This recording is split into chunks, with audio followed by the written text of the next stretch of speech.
service. Hello, everyone.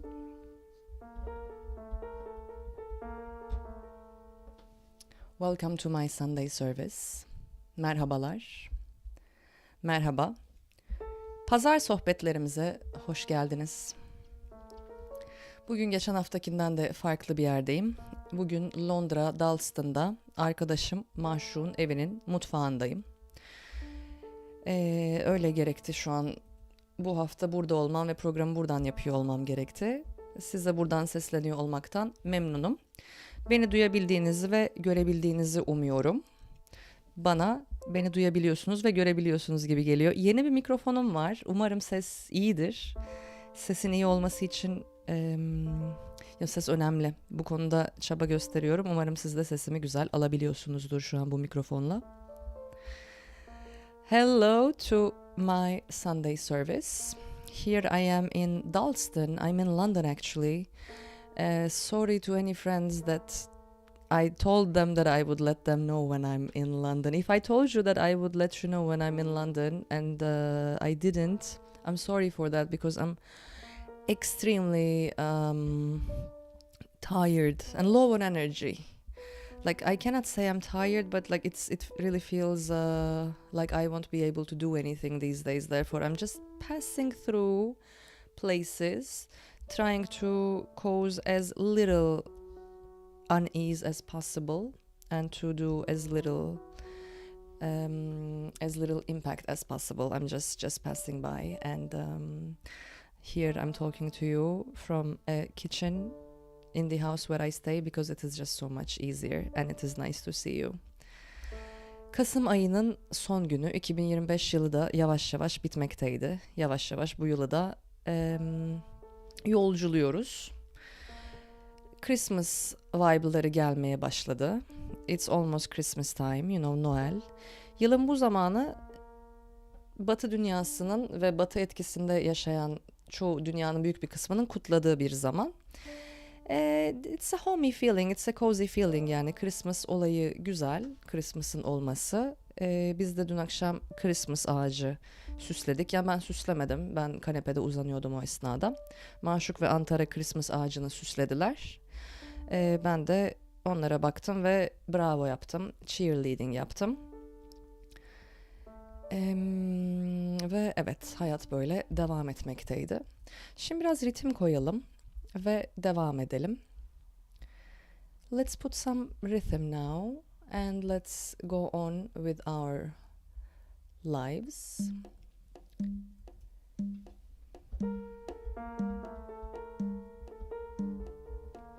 In this show, as I said last week, I'm gonna be talking about the bird crane, the crane bird, Turna. Bugün turnalardan bahsetmek istediğimi daha önce de söylemiştim. Aslında bu kadar emin değildim onlardan bahsedeceğimden ama üzerine düşündükçe çok güzel bir konu gibime göründü. Turnalar hoş, yani turnalar hem güzel hem de müziğe ve şiire çok izin veren bir konu. O yüzden bugün 2 tane turna şarkısı seçtim söylemek için. Bir Yunanca, bir Türkçe. Ve biraz da turnalardan bahsedeceğim. Today I will talk around the concept of the crane. The bird crane is very important in Turkish and Greek folklore and mythology. And I just learned from my friend Mahşuk that it is also very important in Chinese folklore, in Chinese poetry. The crane stands as a symbol for longevity. It can also stand as a symbol for reaching heights, reaching high levels, reaching divinity. So all the way from Asia, we know that cranes are something. People look at cranes and they have expectations from cranes. These expectations in Turkish music are very, very clear, you know. The poet never even hides their expectations. They're always like, oh dear Turna, crane is Turna in Turkish. Dear Turna, do this, do that, take this, don't take that, say hi to my lover, take my words to my beloved ones back home, tell them I love them, tell them I miss them, Tell them I would like to be with them, bring them sugar, bring them milk, and make sure they're fine, dear Turna, because I cannot go there. The Turna sometimes stands for a comrade. Sometimes it is a friend to whom the poet talks and empathizes with. The Turna can sometimes be upset. It can be sorrowful. It can be mourning. It might have lost its wings. It might be going through pain.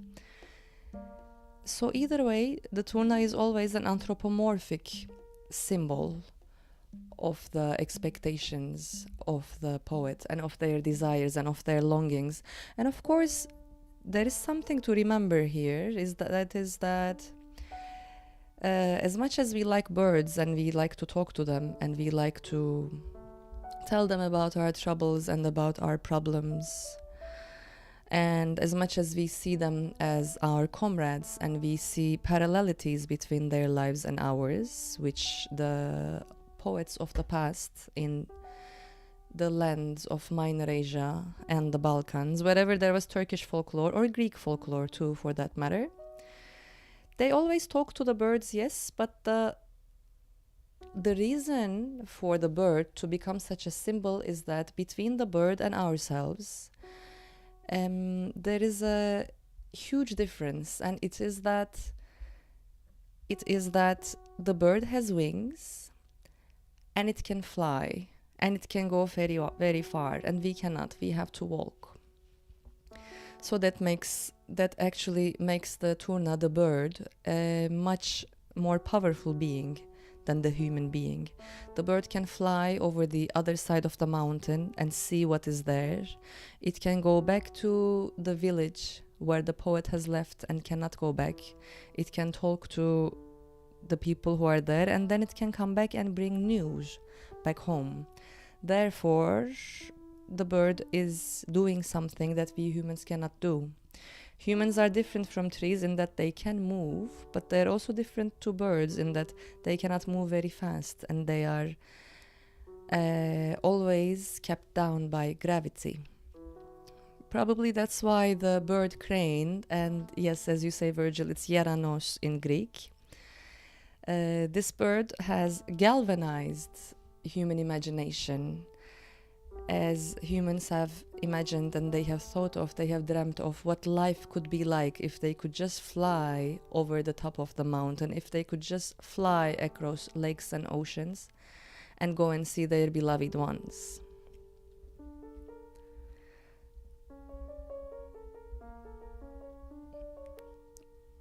Welcome to today's Sunday service again. Hello, Daniela and Figen and Virgil. Good to see you here.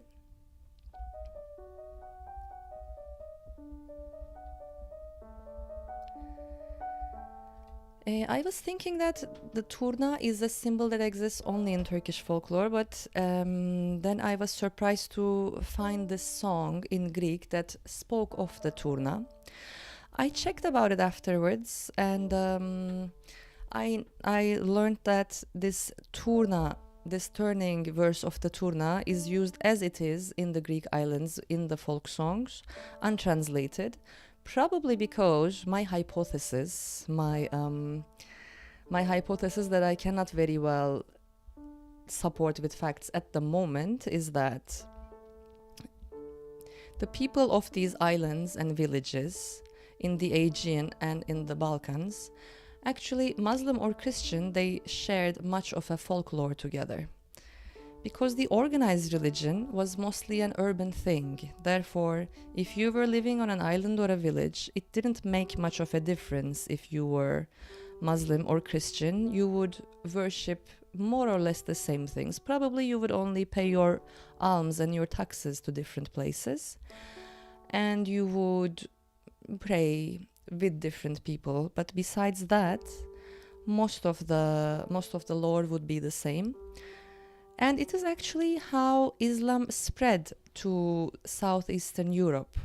It is not like Today there's a different way of imagining these years of Ottoman conquest. We are accustomed to think, because the political agendas wants us to believe, that they were these devout, very Muslim warriors who fought for the sword and who fought for Quran and who fought for their faith. But this was not really the case. Even though these people had an idea of fighting for God and of fighting for what is right, which was very often defined in religious terms, they did not believe that they had to carry and propagate a religion in the way that it exists today. It was more of a fluid thing. It was easy to change, and it spread quite quickly because the religion of the Turkic warriors, who were nomads, who had actually not really stopped being nomads, was close to the paganistic rites that existed in the rural zones, in the non-urbanized zones of the Balkans and the Aegean. And this is how the Ottomans also expanded. There was an affinity in the culture and there was an affinity in the religion. Therefore, I think we are very much justified to think that the Turna in this Greek island of Astipalia, where the song is from, has remained as a symbol of those times. The tekkes, the Bektashi tekkes in Rhodos and in Crete and in many other islands do not exist today, but their traces exist in these little songs.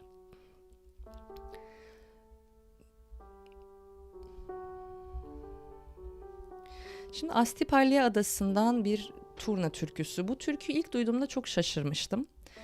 Yunanistan'a ilk gittiğimde vaktim vardı, daha çok gezebiliyordum ve böyle adalardaki panayırlara, eğlencelere sıklıkla gidiyordum.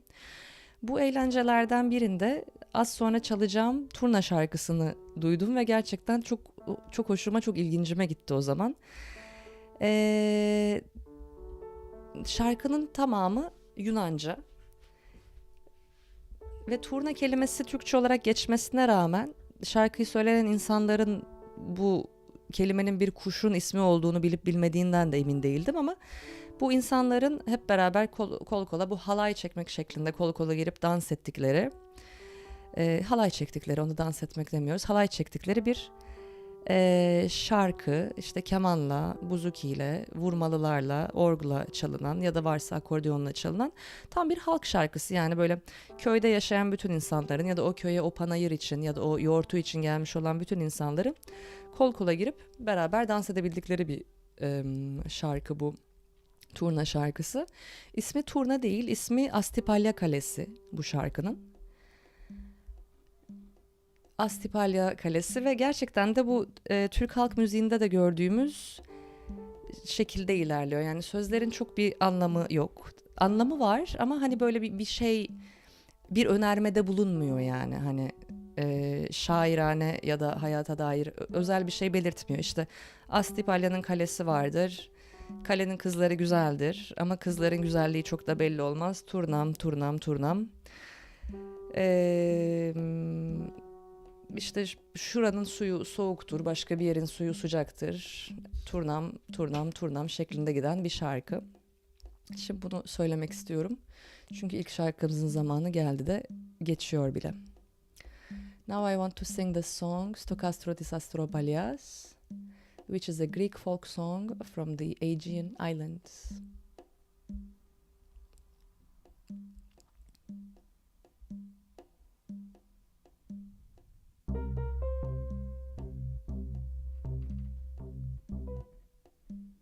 Eri στο κάστρο της Αστροπαλιάς, στο κάστρο της Αστροπαλιάς, στο κάστρο της Αστροπαλιάς έχει κλειδί κλειδώνει Τουρνά, τουρνά, τουρνά, έχει κλειδί κλειδώνει.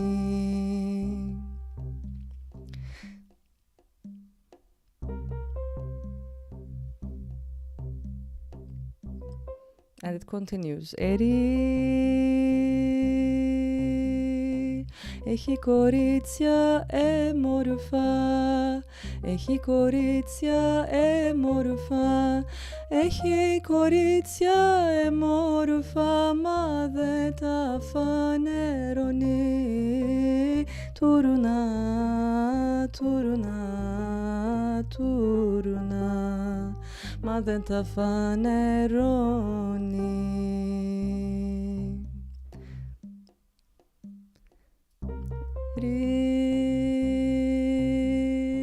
Στο Καστελάνο σύννεφα, στο Καστελάνο σύννεφα, στο Καστελάνο σύννεφα και η Μαλτέζα να βρέχει. Turna, Turna, Turna, και η Μαλτέζα να βρέχει.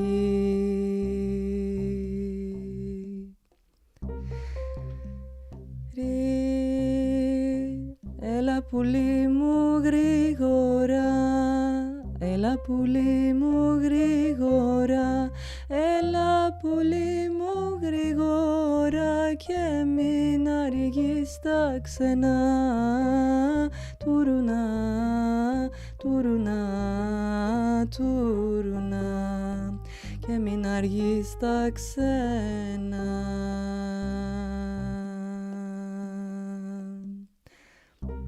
And it goes on and on and on and on. The song has many, many verses. I will not even try to sing all of them right now. And actually, when I discovered this song, I was really impressed to see how the forms of folk music in Greece and in Turkey are similar. And like they're similar in the way they treat poetic material, especially in as we see clearly in this song.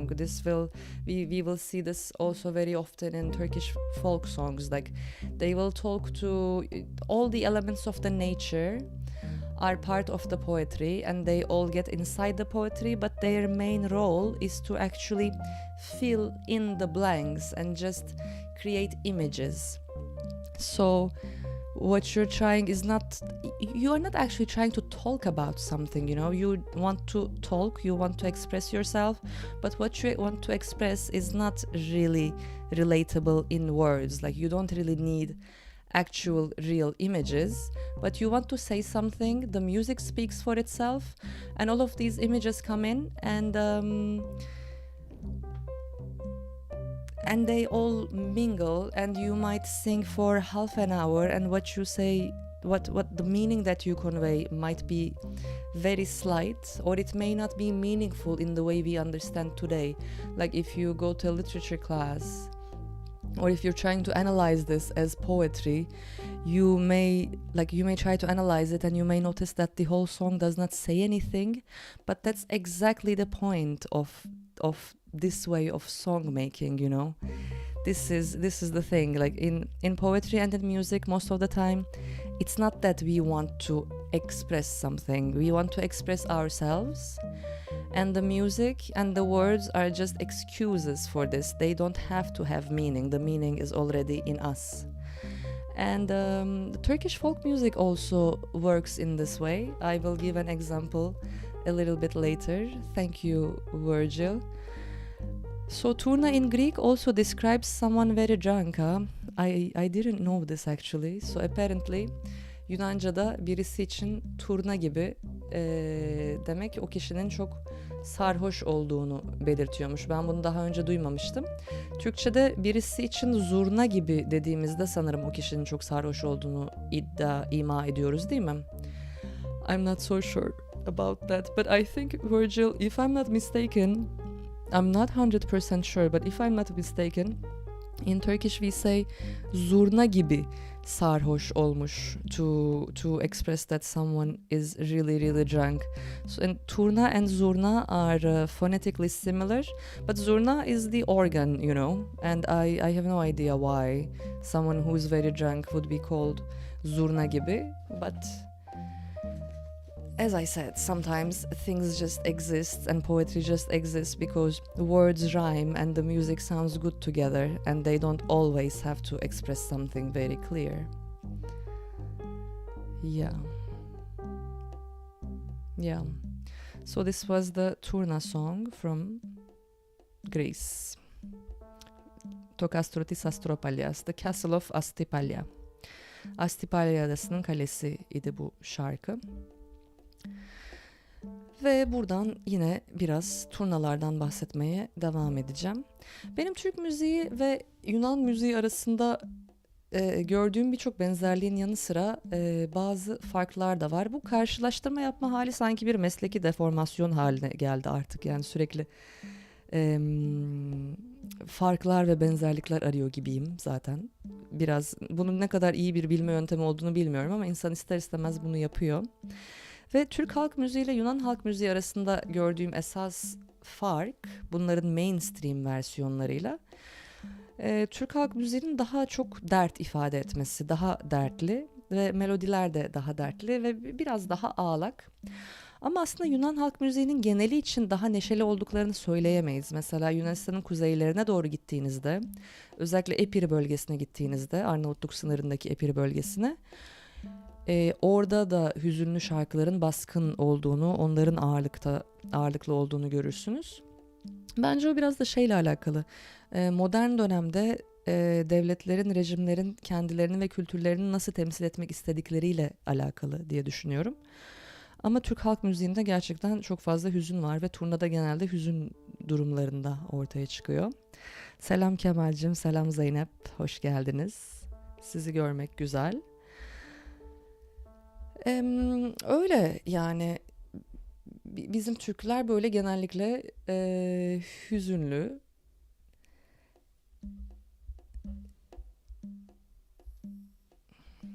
Ama yani böyle olması, yani işte bilemiyorum, hani aslında bakarsanız Türk halk müziğinde şey de var.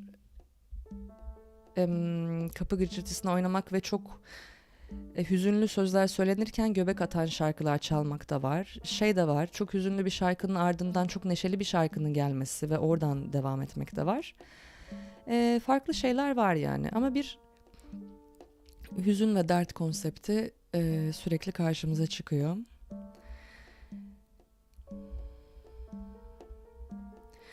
I think the symbolism of the Turna goes beyond the cultural zones of Greece and Turkey. Already we know, I tried to explain a few moments ago, that the expansion of the Ottomans happened through an affinity, a cultural and religious affinity that existed between the religion of the nomadic warriors and the religion of the rural populations that lived far away from urban centers and were less organized through a centralized religion, which was to a great extent urban, and therefore it had a more limited reach in non-urban areas. This does not mean to say that the Ottomans were pagans or that the Ottomans kept this nomadic religion to which their warriors belonged. One thing we need to keep in mind about the Ottomans whenever we are talking about them is that it was not a monolithic structure. It was rather a structure that carried in its ranks faiths, creeds, identities, ways of knowing and acting that were radically different from one another. And their power, the key to their power, it can be attributed to their ability to bring together these different elements and to use and utilize them in various ways to cultivate their own power. Therefore, yes, the Ottomans at the end of their existence, they had become a Sunni empire. Actually, starting from the 16th century onwards, they had become a pretty much Sunni empire. But in the period of their expansion into southeastern Europe, they were not a Sunni empire at all, and the main body of their warriors, the Janissaries, had never actually become Sunni. On the contrary, they kept their different religious traditions, and they didn't feel the need to connect to this big centralized religion, which was later to become what we know of the Ottomans.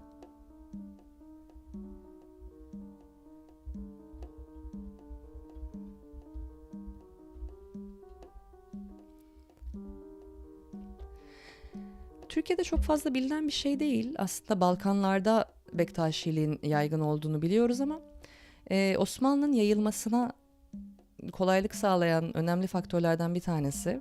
Bunu tekrar tekrar söylemek gerekiyor diye düşünüyorum. Osmanlıların çok kültürlü ve çok farklı kimlikleri ve meseleleri kendi bünyesinde birleştirebilen bir yapı olması. Mesela bugün şey zannediyoruz ya, işte o dizilerde falan gördüğümüz, bize gösterilen ya da bugün bu yeni gelişen tarih yazımında, yeni Osmanlıcı tarih yazımında gördüğümüz, sanki işte Fatih Sultan Mehmet çok dindar bir insanmış da onun bütün sanatçıları da, pardon, bütün savaşçıları da Allah adına savaşıyorlarmış da bu insanların bütün yaptığı kafirlere doğru dini getirmek ve doğru dini yaymak için savaşmakmış gibi böyle bir algı görüyor. Böyle bir algı değil de böyle bir imaj yaratılmaya çalışıldığını görüyoruz ama mevzu hiç de böyle değildi. Yani Osmanlı'nın özellikle kuruluş ve yayılma yıllarında, yani aşağı yukarı 16. yüzyıla kadar, Kanuni Sultan Süleyman'a kadar özellikle, yani devletin daha böyle çok imparatorluk haline gelmediği, henüz hala bir klanlar, aşiretler, tribe'lar federasyonu olduğu bir dönemde Osmanlı'nın bu kadar kolay yayılabilmesinin sebebi göçebe pagan bir dine hala yakın olmaları. Nominal olarak Müslüman olmuş olsalar da kültürel olarak bu göçebe pagan dinin birçok öğesini taşımaları ve pratik etmeleri ve Osmanlı'nın yayıldığı coğrafyada da şehirli merkezi dinden uzak olan ve kendi pagan şekilleriyle yaşamaya devam eden birçok insanın olması. Yani böyle bir koşutluk vardı bu insanların kültürleri ve dinleri arasında. Orada kavgası yaşanmadı yani. Orada bir kilise var, kiliseye karşı camiden çıkmış ya da işte ellerinde Kur'anlarla savaşmaya giden insanlar yoktu. Orada bilakis evet, bir tanrıya inanan ama karşısındakinin de bir tanrıya inandığını bilen, ama bununla beraber farklı ritüelleri olan, işte hayvanlarda ruh olduğuna inanan, hayvanlarla konuşabildiğine, onlardan haber alıp verebildiğine inanan, muhtemelen büyüye ve fala inanan kitleler vardı savaş hattının iki tarafında da. Ve bundan ötürü Osmanlı'nın yayılması kolay oldu. Yani oraya farklı bir din getirdikleri için değil, bilakis farklı bir din adı altında aslında çok benzer bir kültür ve ritüeller silsilesiyle gittikleri için Avrupa'ya, Balkanlara ve Ege'ye Osmanlı'nın yayılması kolaylaştı diye düşünüyorum. Tabii bu hipotezi kanıtlamak insanın yıllarını alabilir ama benim düşüncem bu yönde. Ve Rodos'ta, Girit'te, Balkanlarda olduğu gibi pek çok tekke var, eskiden kalma. Artık bunların hiçbirisi kullanılmıyor. Ama zamanında burada olduklarını biliyoruz.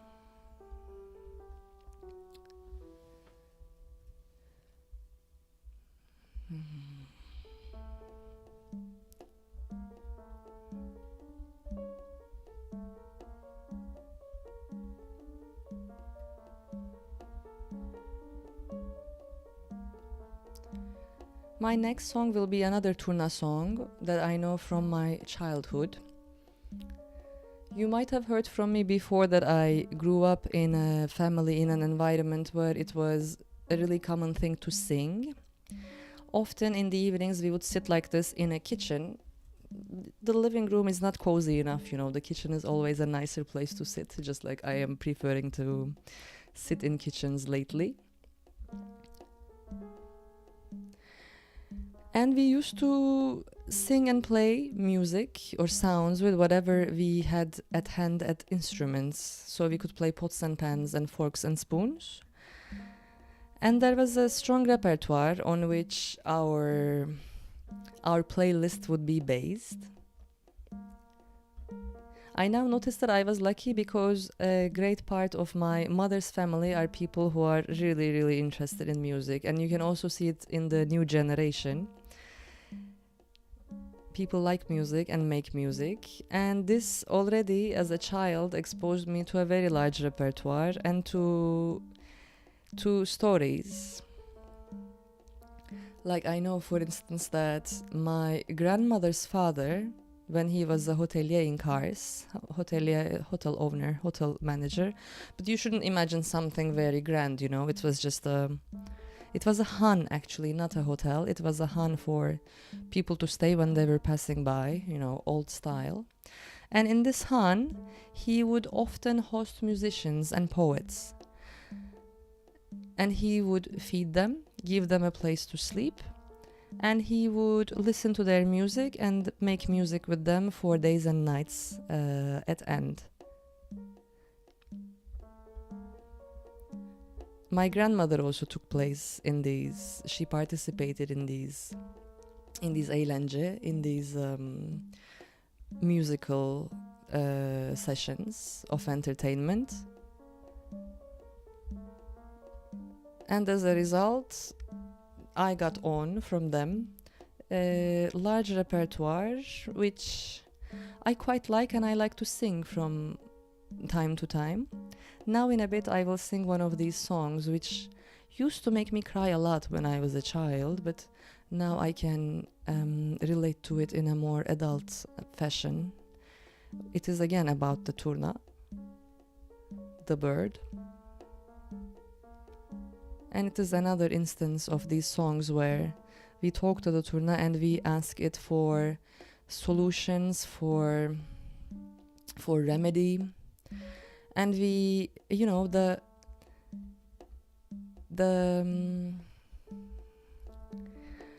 poet also has a lot of expectations and demands from the Turna. It's as if the behavior of the Turna, of the bird, will weigh on the poet himself, and it will, like how the Turna behaves, where it lands and how it flies, will have repercussions for the poet himself, which may be interpreted as the magical thinking that was prevalent in folklore in our lands.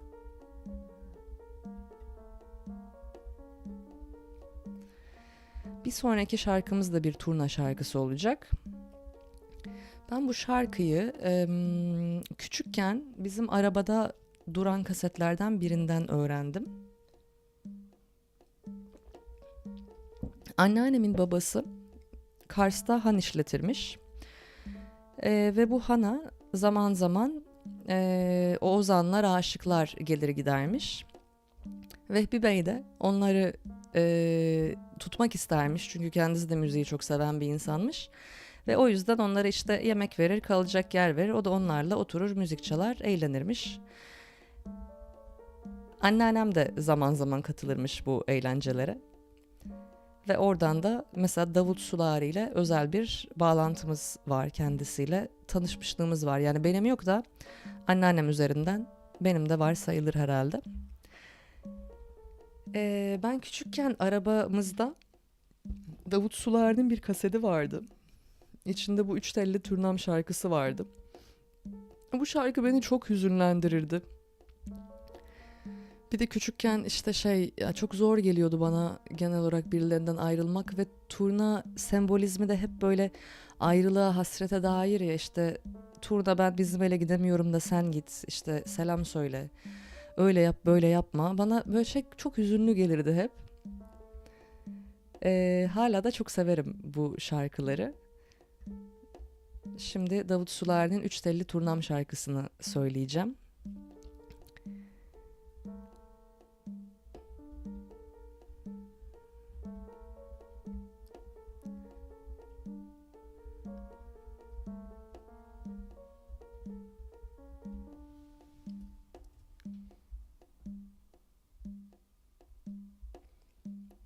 Here it is coming.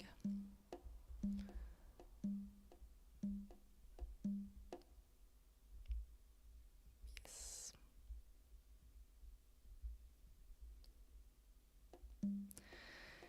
This is another Turna song by Davut Sulari, where the behavior of the Turna has great importance for what might happen in our lives.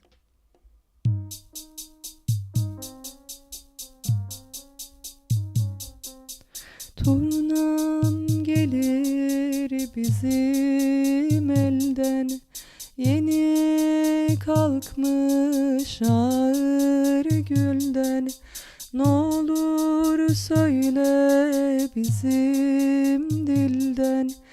Üç telli, dört telli, beş telli turnam, sen olmaz isen ben sensiz olmam. Sen gelmez isen buralarda durmam.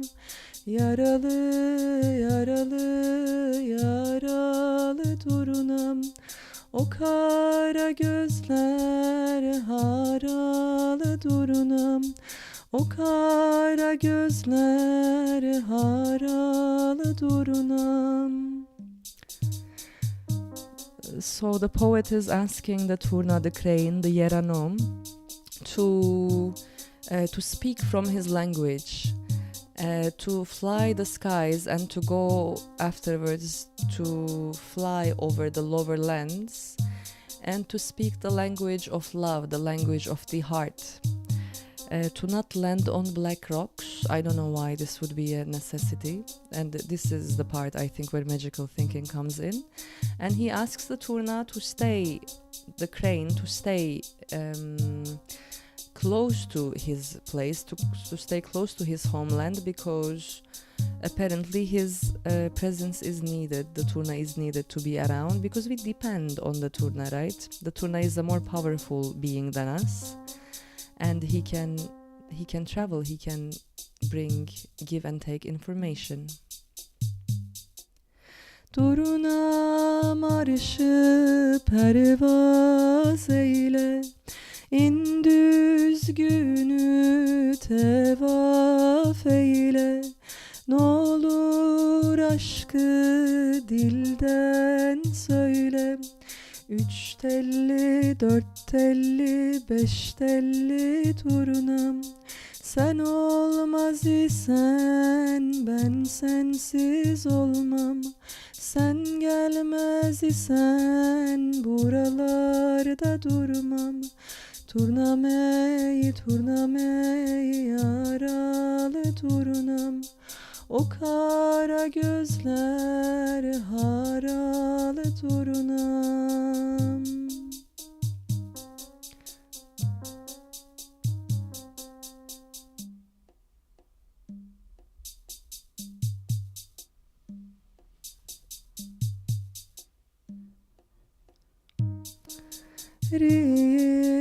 Avcı sanma, sakın kara taşa konma. Bizim yaylalardan inme. Üç telli, dört telli, beş telli turnam, sen olmaz isen ben sensiz olmam. Sen gelmez isen buralarda durmam. Turnam ey, turnam ey, yaralı turnam, o kara gözler haralı turnam, o kara gözler yaralı turnam.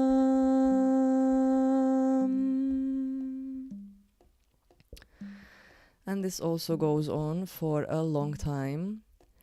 The song talks about how many feathers the Turna has, and overall it is a praise to the Turna, and it is about the many properties it has.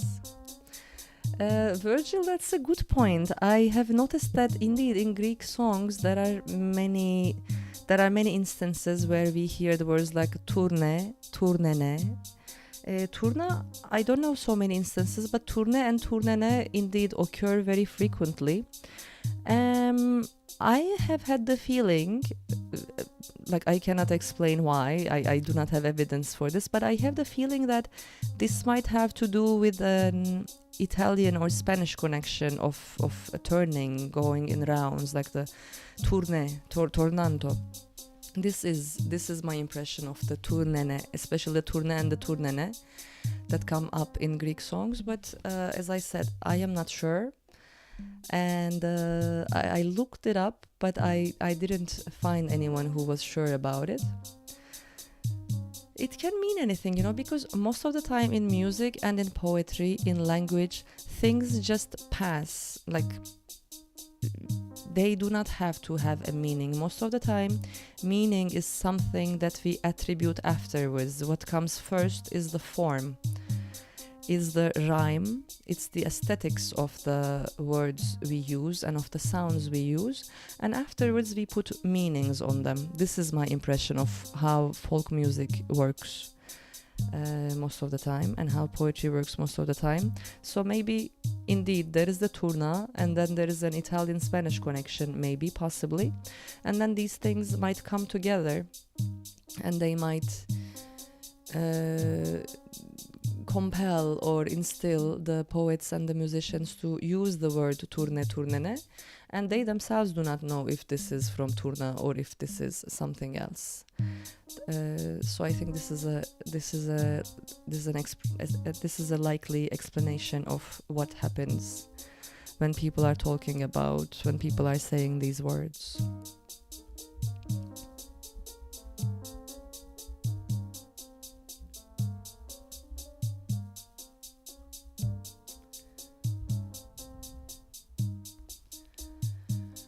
So this is one of our old favorite songs. There are other birds that have symbolic significance in folklore. In different parts of the world, of course, different birds are important. Turnanın dışında da birçok kuşun ve birçok hayvanın folklorda önemli bir yeri olduğuna sıklıkla rastlıyoruz.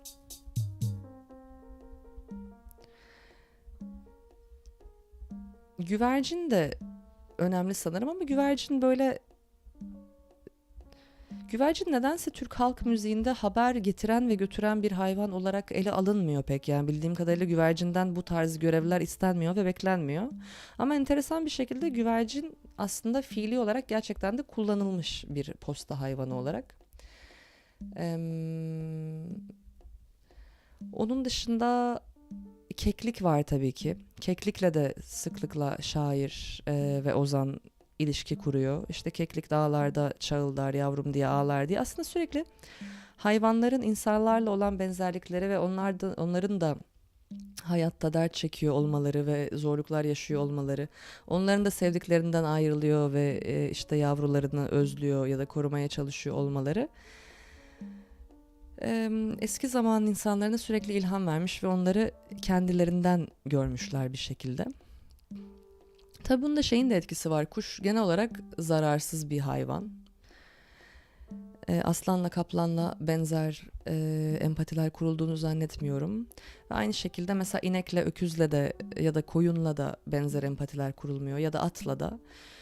Çünkü bu hayvanların bir kullanım değeri var ve kullanım değeri olan bir şeye aynı empatiyle bakamıyorsunuz tabii ki ister istemez. Kuşların ise bir kullanım değeri olmadığı için sadece bize benzerliklerini görebiliyoruz. So Daniela, you say that in Japan the crane means longevity. It is said that if you see two of them flying together, it's a symbol of good luck. Amazing, yeah. Yeah, it is really impressive how this bird, the crane, has symbolic significance in many parts of Asia. Turkish folk music, to a great extent, is based on Asian culture, whatever Asian culture they could bring with themselves, because, as nomads, they came from Central Asia at some point. And I highly suspect that the significance of the Turna is an Asian remnant in Turkish culture. Of course, that it exists in Minor Asia also makes a difference. They can sing about the crane because it exists, but the importance of the crane, I suspect that it has to do with this whole Asian connection.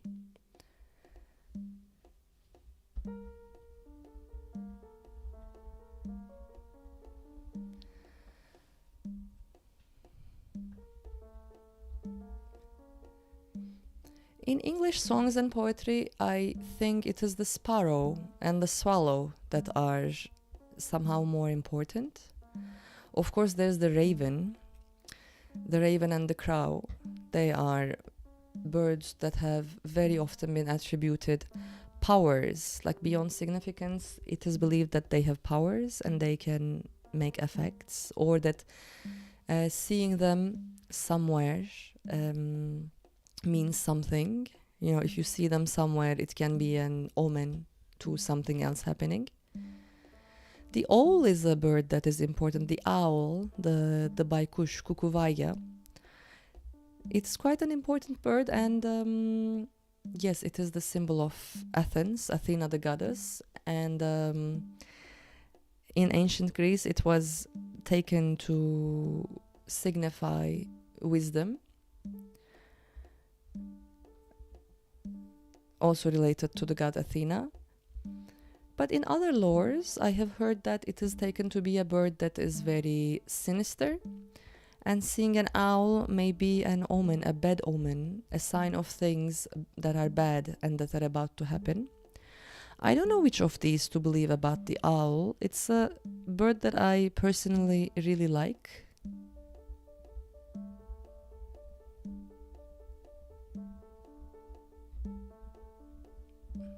And I don't know if it's good or bad. I don't even know if it has to be good or bad. Maybe it is an omen. It might know more than we do.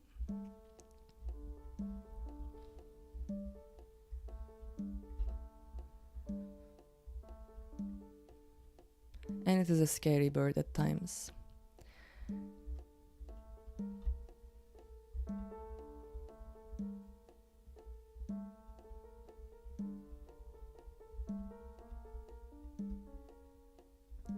One of the recent discoveries I made was about San Francisco of Assisi.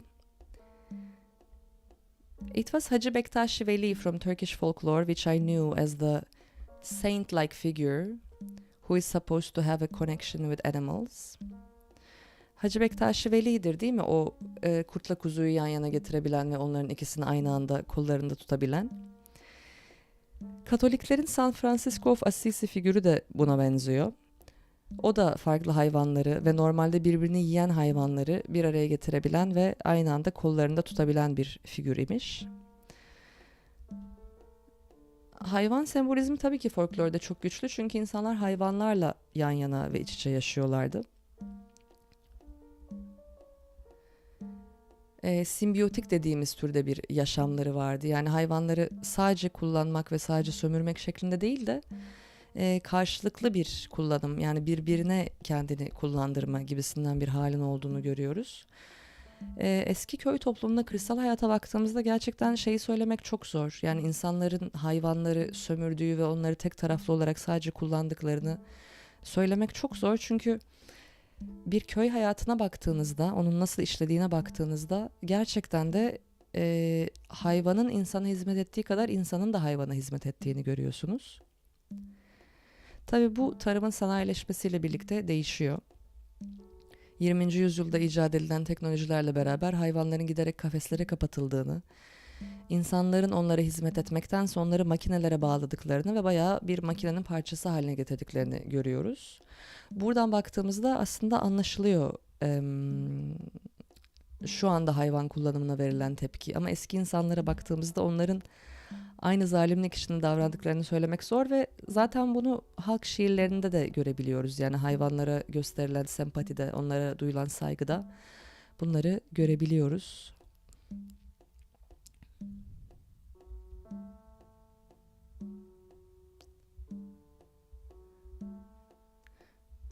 Yeah.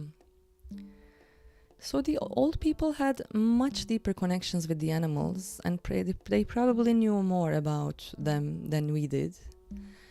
We should not assume that this was a one-sided connection. If you look at the rural life in the past, you see that humans served the animals as much as animals served humans, because if you wanted to actually use animals for anything, you had to herd them, you had to feed them, you had to watch over them to see if they were sick, if they needed anything. It was not like the industrial agriculture of today, where you just tie animals to machines and expect them to give the machine what you want. So it was a different kind of connection, and it is only understandable that animals appear so often in folklore across different countries. So, cuando el tocolote canta, el indio muere. When the owl sings, the Indian dies. Yeah, I think it's a bad omen in Mexico. I remember my sister saying this, that it was a bad omen in Mexico to see owls in your roof. In Athens, I used to like it quite a lot. In Athens, walking around in the few forests that are left in the city, I would often hear all owls, and I liked to hear them. You know, it was a very familiar sound. And since there were so many of them, I don't think they could ever be bad omens, because, you know, they were so widespread and they were so prevalent and they were everywhere.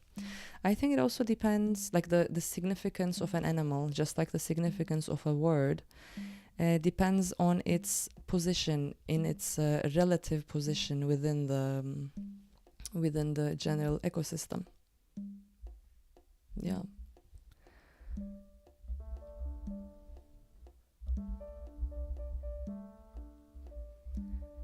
I think, Virgil, the word is durna, because durma would not make sense. Durma in Turkish means do not stop. And I cannot imagine this word with this meaning existing in the songs that I just talked about. So the Turnalar,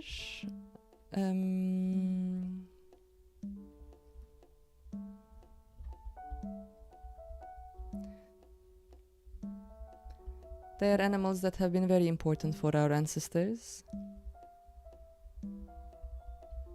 which we don't know much of them.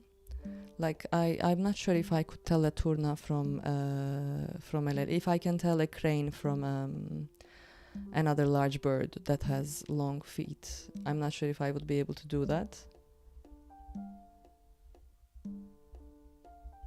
But they still exist in our songs and in poetry, and that's nice.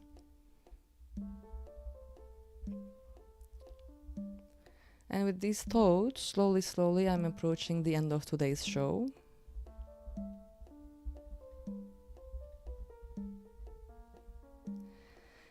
Yavaş yavaş bugünkü programın da sonuna yaklaşıyorum. Turna, leylek, baykuş diye 50 dakikadan uzun bir zamanı geçirmişim. Benimle olduğunuz için teşekkür ediyorum bu pazar akşamı da.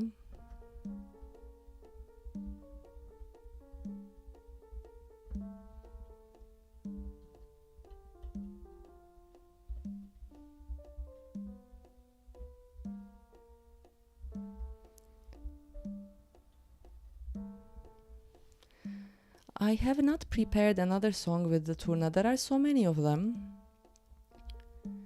I could not really choose, and I didn't know what to do with it. So I think at this point I will go back to Stokastroutis Astropalias. I will go back to this Greek song, and I will sing it. I will sing some other verses of it. Something very important that I forgot to tell about this song is that it has a Turkish version sung by Zülfü Livaneli, which my mom told me that they used to listen a lot to that song when they were university students. So it was a popular song among them. And it is a song that is quite reminiscent in its lyrics to the semah style of the Alevi songs. And in any case, the Greek version that I have gotten to know is also quite similar to the Alevi style. So I am quite certain that there's a Bektashi connection there. But that history is so lost that we will need a lot of fiction and literature to take it out. I think evidence, like hard facts, will be hard to reach from now on. And the goal will be to literally reconstruct in a literary and a poetic fashion how people actually interacted in the 14th, 15th century in the Aegean and in the Balkans, and how this whole Ottoman expansion, what we call the Ottoman expansion, but it's actually beyond Ottoman expansion. It's a period that has many other interesting phenomena inside it. It is about understanding how this period evolved and took place. And since we cannot find the facts anymore, we will have to do this with poetry to understand how people thought and acted and interacted with each other during those times. Bu Yunanca söylediğim şarkının Türkçesi de varmış. Bunu annemden öğrendim. Az önce söylemeyi unuttum. Zülfü Livaneli tarafından söylenmiş bir şarkı bu.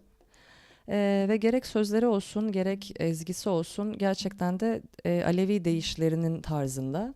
Zaten şarkının Yunancası da Alevi deyişleri tarzında. Hatta yani eğlencenin tamamını görseniz, yani o sosyal ortamın tamamını görseniz, o da gerçekten bir Alevi cemine benzeyen bir ortam. Yani insanların kol kola girip dans ettikleri, ama böyle esrik çılgınca bir dans etme değil, böyle sakince adımların yavaş yavaş atıldığı, yaşlı insanların ve çocukların da rahatça katılabileceği bir halay ortamında yaptıkları bu dans.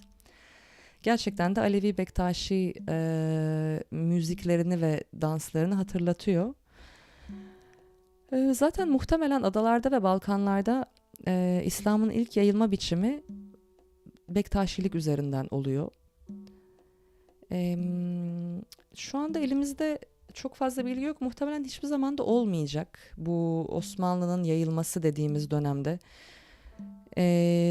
Yeni dinlerle eski dinler arasındaki etkileşimlerin nasıl olduğu, insanların neye inandığı, niye destek verdiği ya da karşı çıktığı gibi şeyleri biraz arşivlere dayanarak, elimizdeki az miktardaki arşive ve belgelere, ama daha çok onları şiirsel ve hayal gücümüzü kullanarak yeniden inşa etmemiz gerekecek diye düşünüyorum.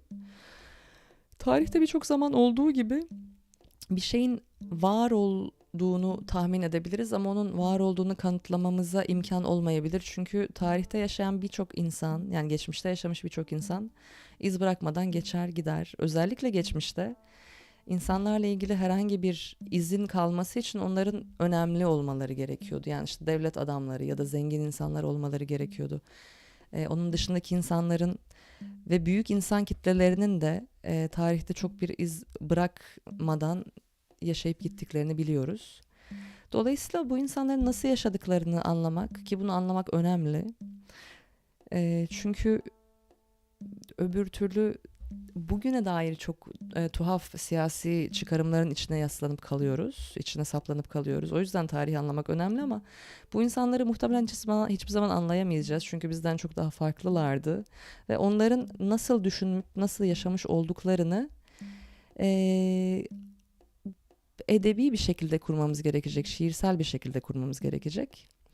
Bu da gelecek nesillerin görevi diye düşünüyorum. Şimdi Stokastrutis Astopalyas şarkısından birkaç kuple daha söyleyip bugünlük size veda edeceğim. Benimle olduğunuz için çok teşekkür ederim. Now I will sing a few more verses of the song Kastrutis Astropalyas, and I will say good night to you this Sunday, the last day of November 2025. Thank you for being here with me tonight. It's good to see you.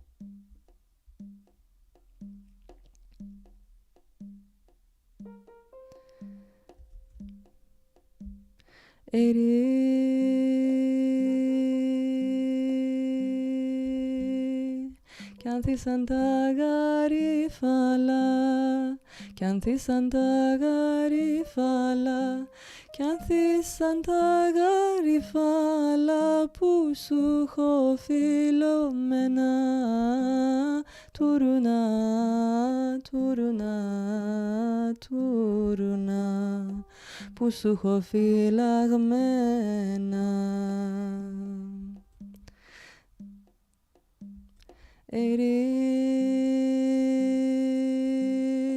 Άλλο σε λέει μέλισσα, άλλο σε λέει μέλισσα, άλλο σε λέει μέλισσα κι άλλο σε λέει σφυγγά. Turna, Turna, Turna, κι άλλος λέει σφίγγα.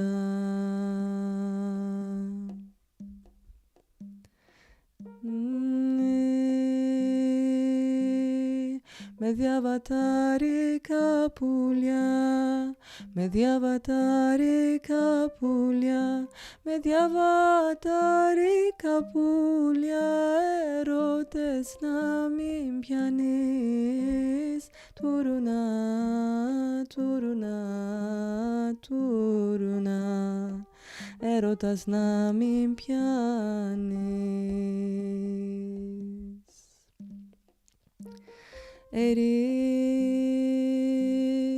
Γιατί είναι διαβατάρικα, γιατί είναι διαβατάρικα, γιατί είναι διαβατάρικα και γρήγορα τα χάνεις.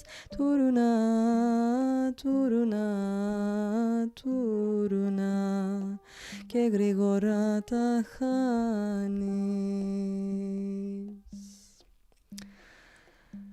Don't fall in love with the birds, with migratory birds, because migratory birds go away, and when they fly away quickly, you lose them. Göçmen kuşlara aşık olmayın, çünkü göçmen kuşlar uçar gider ve onları kaybedersiniz, diyor buradaki şarkımız. Bugünkü programımızın sonuna geldik. Benimle olduğunuz için çok teşekkür ederim. Haftaya da görüşmek üzere. Sevgiler. Kendinize iyi bakın. Thank you very much for being with me this week as well. And I hope to see you again next week. Have a nice start into the last month of the year. And all the best. Take care. Bye.